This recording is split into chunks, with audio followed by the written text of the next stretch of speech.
நமோ ருத்ராய் ஆததாவினே க்ஷேத்ராணாம் பதயே நமஹ.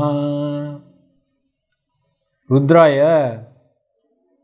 சம்சார துக்கத்தை அழிக்கிறவர் நம்ம முன்னாடியே சொல்லியிருக்கோம். ஆததாயினே, இப்போது ஆததாயினார் நான் ஏற்றப்பட்ட வில்ல உடையவர். அதனால் என்ன பண்ணுறார்? அவர் உலகத்தை ரட்சிக்கின்றார். க்ஷேத்ராணாம் பதயே, க்ஷேத்திரங்கிறது சரீரம். பகவத்கீதையில் கூட நிறைய இடத்துல சொல்லியிருக்காவா, க்ஷேத்திரம்னா சரீரம். ஏன்னா அதை வச்சுன்னு தான் எல்லாமே உருவாருது. சரீரம் ஆத்தியம் கல் தர்ம சாதனம்னு சொல்கிறோம். அதனால் சரீரம் தான் மீன்.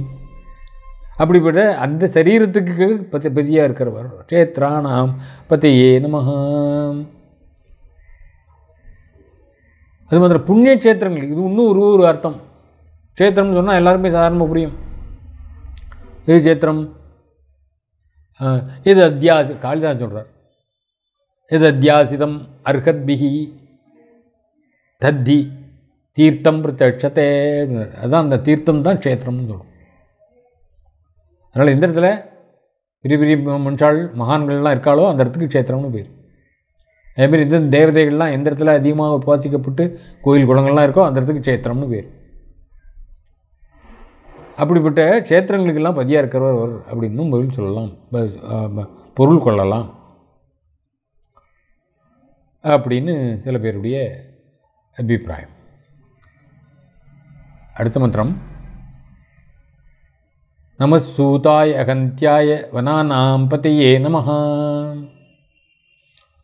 சூதாய உலகத்துக்கு ரத்தத்தை ஓட்டி செல்கிற சாரதியாக இருக்கார் அவர். நமசூதாய, வண்டி ஓட்டி, குதிரை ஓட்டி அப்படின்னு. அகந்தியாய, அஹந்தியாய, யாராலும் ஹிம்சிக்கவே முடியாது. வேறு ஆத்ம ஜோதி ஸ்வரூபமாயும் இருக்கிறவர். வனானாம் பதயே, காடுகளில் இருக்கு இல்லையா, அந்த காடுகளுக்கும் அவர் தான் பதியாக இருக்கார், சுவாமியாக இருக்கார். அப்படிப்பட்டவருக்கு நமஸ்காரம் அப்படிங்க. அடுத்த மந்திரம், நமோ ரோஹிதாய ஸ்தபதயே விருட்சாணாம் பதயே நமஹ. ரோஹிதாய, சிவப்பு நிறமாக இருக்கிறவர், சக்கச்சவேன்னு இருக்கிறார். எப்படிலாம் நம்ம பார்க்குறோம் பகவானை. ஸ்தபதயே, எல்லா இடங்கள்லையும் இருந்து கொண்டு எல்லாத்தையும் காப்பாற்றுறவர். விருட்சா ஸ்தபதி அப்படின்னா இப்போ இதுக்கு தான் நம்ம என்ன சொல்கிறோம்னா சிற்பி, நம்மளை செதுக்கிறவர் அப்படின்னு கூட அர்த்தம் எடுத்துக்கலாம். விருட்சாணாம் பதயே, விருட்சங்களுக்கெல்லாம் பற்றியாக இருக்கிறது நம்ம முன்னாடியே பார்த்துருக்கோம். திருப்பி மறுபடியும் அந்த விருட்ச சப்தத்துக்கு எவ்வளோ அர்த்தம் கொடுக்க முடியும். அதனால் திருப்பி ரிப்பீட்டேஷன்னா புனருக்தி தோஷம் இல்லைங்க. ஒவ்வொரு இடத்துல அந்த விருட்ச சப்தத்துக்கு ஒவ்வொரு விதமான பொருள் உண்டு. அது எப்படி, அதனுடைய தாற்பயம் என்னங்கிறத நம்ம ஊகித்து புரிஞ்சுக்கணும். பலது அனுபவபூர்வமாக ஓஹோ இதை தான் விருட்சம்னு சொன்னாரோ அப்படின்னு தெரிஞ்சுக்கணும். வேத மந்திரங்களுக்கு எல்லாத்துக்குமே புனருக்தி தோஷமே கிடையாது. திருப்பி ஒரு தடவை சொல்லித்த அப்படின்னா அதுக்குள்ளே ஏதோ ஒரு அர்த்தம் இருக்குது அப்படின்னு அர்த்தம். இந்த விருட்சங்கள்லாம் தோன்றணும்னா அதுக்கு அதிஷ்டானமாக இருக்கக்கூடியது என்னென்னு தெரியுது அப்படின்னா, பரமேஸ்வரனுடைய அதிஷ்டானமான பரமேஸ்வரனுடைய வர்ணம் சிவப்பு அப்படின்னு தெரியுது. அந்த நிறமும் அவருக்கு உண்டு, அந்த நிறம் இருக்குது. அந்த நேரத்தில் நம்ம தியானிக்கணும். அடுத்த மந்திரத்தை சொல்கிறது, நமோ மந்திரினே வாணிஜாய கட்சாணாம் பதயே நமஹ. மந்திரினே அப்படின்னு, மந்திரினா சாதாரண நினச்சப்போம் மினிஸ்டருங்கிற அர்த்தம் இருக்கும், அந்த அர்த்தமும் எடுத்துக்கலாம். மந்திரினே, வேத சப்தங்களுக்கு நிறைய அர்த்தம். திரும்பி சாதாரணமாக லௌகிகமாகவே நம்ம என்ன சொல்கிறோம் அப்படின்னா வாச்சிய அர்த்தங்கிறோம், அப்புறம் லட்சண அர்த்தங்கிறோம், அப்புறம் வெக்யா அர்த்தங்கிறோம், அப்புறம் அதுக்கு மேலே தாத்பரிய அர்த்தங்கிறோம். அப்படி ஒரு சொல்லுக்கு அத்தனை அர்த்தங்கள் கொடுக்க முடியும். அப்படின்னா அது வேதங்கிறது என்ன? அறிவு.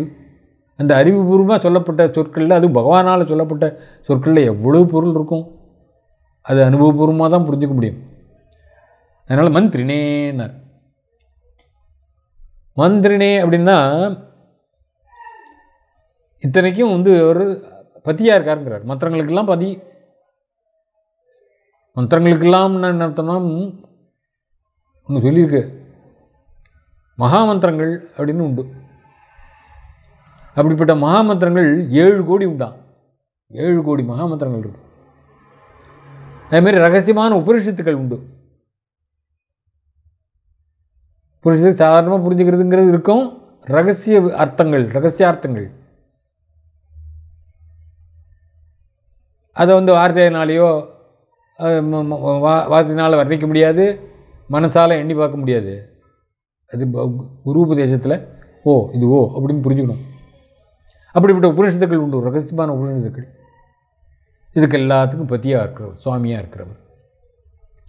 வாணிஜாய ஒரு வணிக் அப்படின்னா வியாபாரி. ஒரு வியாபாரி போல் என்ன பண்ணுறாரு, சர்வதேச விவகாரங்களையும் நன்கு தெரிஞ்சுருக்கார்.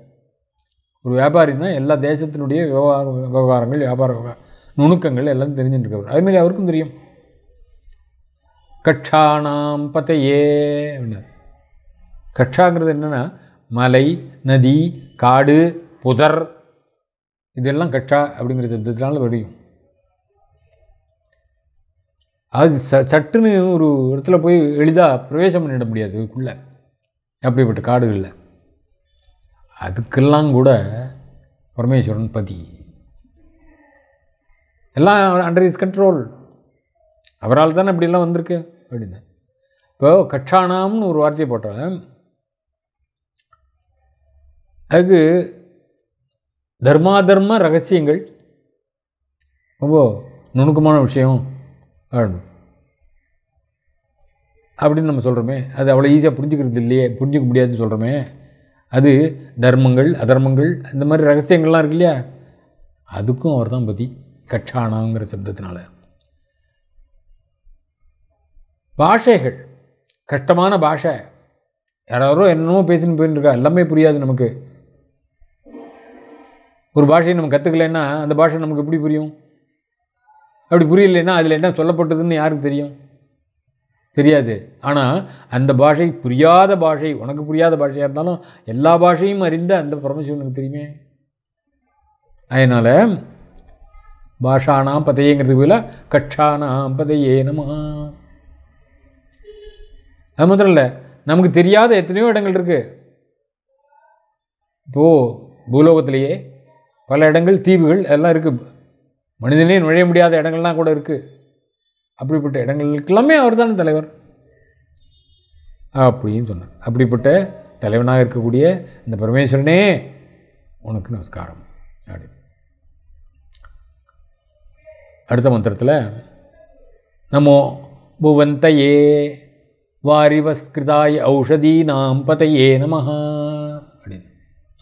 புவந்தையே, இந்த பூமியை வளர்க்குறவர் அவர். அதாவது பூமியை வளர்க்குறவர் என்ன அர்த்தம்? பூமியில் இருக்கக்கூடிய அனைத்தையும் வளர செய்கிறவர் அவர். வாரிவஸ்கிருதாய, பக்தர்கள் இருக்கான்னா அந்த பக்தர்கள்ட்டையும் வசிச்சுன்னு இருக்கிறவர். ஓஷதீனாம் பதையே, கொடி செடி, ஓஷதினா கொடி செடி மரங்கள் அதெல்லாம் தான். அது எல்லாத்தையும் ஓஷதிங்கிறது பொதுவாக நம்ம என்ன சொல்லுவோம், ஔஷதம்னு அதுலேருந்து தான் வந்து மருந்து, மூலிகை. ஸோ அந்த மூலிகைகளுக்கு எல்லாமே கொடி செடி, அதாவது மூலிகைகள் அத்தனையுமே காப்பாற்றுறவர் அவர். அதெல்லாம் இருக்கிறதுனால தான் மனுஷன் பிழைச்சிட்டு இருக்கான். எத்தனையோ நம்ம டேப்லெட்ஸ்லாம் சாப்பிட்டுருக்கோம் அப்படின்னு சொன்னாக்கா அதெல்லாம் இந்த வெளியிலேருந்து வந்த தாவரங்கள்லேருந்து உருவாக்கக்கூடிய விஷயங்கள் இருக்கும். என்ன தான் கெமிக்கல்னு சொன்னால் கூட அந்த கெமிக்கலும் தாவரங்களுடைய ஒரு பேஸில் தான் வரும். அதனால் அது எல்லாத்தையும் காப்பாற்றுறவராக இருக்கக்கூடிய பரமேஸ்வரனே உங்களுக்கு நமஸ்காரம்னு வேண்டிக்கிறோம். இதெல்லாம் எதுக்காக இவ்வளோ தூரத்துக்கு லிஸ்ட்டு போடுறாருங்கிறத கடைசியில் சொல்கிறேன். அது வரைக்கும் இது என்ன இப்படியெல்லாம் சொல்லிட்டு போயிருக்காருங்கிறத நம்ம புரிஞ்சுப்போம்.